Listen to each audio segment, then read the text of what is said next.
राहुल बेटा, जल्दी से इधर आ जा और भैंस का ऊपर थोड़ा हाथ फेरा। मुझे दूध निकलने में आसानी होगा। और देख नहीं रहा है तू, भैंस लात मारने भी आ रहा है मुझे। जल्दी इधर आ जा और थोड़ा हाथ फेरा भैंस का ऊपर। मम्मी जी, मैं कब से आपको कह रहा हूँ इस भैंस को आप बेच डालो, बेच दो इस भैंस को, लेकिन आप मेरा एक भी बात नहीं सुनते हो। मुझे बहुत डर लगता है इस भैंस को देखकर। मैं हाथ क्या फेरा हूँ बताइए मम्मी जी, इसीलिए तो मैं दूर में जाके बैठता हूँ, बहुत डर लगता है मुझे।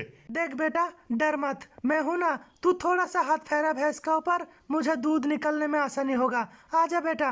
नहीं मम्मी जी, मैं भैंस के पास नहीं जाऊंगा, मुझे बहुत डर लगता है, मैं बिल्कुल नहीं जाऊंगा। राहुल, तू बहुत ज्यादा डरपोक है। मोदी जी, थोड़ा सा हाथ फहरा दीजिए भैंस के ऊपर, ताकि मुझे दूध निकलने में आसानी हो। और देखो, मुझे लात भी मारने आ रहा है। मोदी जी, थोड़ा हाथ फहराओ भैंस के ऊपर। सोनिया बहन, मैं क्यों हाथ फैला हूँ भैंस के ऊपर? अरे राहुल को बोलो, राहुल आराम से बैठा पड़ा है। राहुल, तुम इधर आ क्यों नहीं रहे हो और भैंस का ऊपर हाथ क्यों नहीं फहरा रहे हो? मुझे तो डर लगेगा ही। अरे मैं तो दूसरे घर का हूँ, तुम तो इस घर से हो ना, तुम्हें क्यों डर लगेगा? आ जाओ राहुल। मोदी जी, आपको दूध चाहिए कि नहीं? अगर आपको दूध चाहिए तो आप भैंस के ऊपर थोड़ा सा हाथ फहरा दीजिए। क्या दिक्कत है आपको? थोड़ा हाथ फहरा दीजिए भैंस के ऊपर।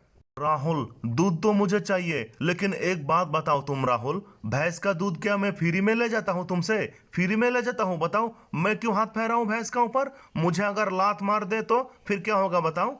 मोदी जी, लात क्यों मरेगा? अरे मैं तो बैठी हूं ना इधर, लात नहीं मरेगा। अब थोड़ा सा हाथ फहरा दीजिए, ताकि मुझे दूध निकलने में आसानी हो। नहीं सोनिया बहन, मैं हाथ नहीं लगाऊंगा भैंस का ऊपर। मुझे दूध नहीं चाहिए चलेगा, लेकिन मैं हाथ नहीं लगाऊंगा। राहुल, थोड़ा इधर आके हाथ लगाओ भैंस का ऊपर। नहीं मोदी जी, राहुल बहुत डरता है इस भैंस को देखकर। माता बेटा माता, मुझे भी बहुत डर लगता है इस भैंस को देखकर। सच में इसको अभी बेचना ही पड़ेगा। मोदी जी, अभी आप जाइए, तब तक मैं भैंस का दूध निकल लेता हूँ। और भाई लोग, वीडियो को लाइक करें, शेयर करें, चैनल को सब्सक्राइब करें।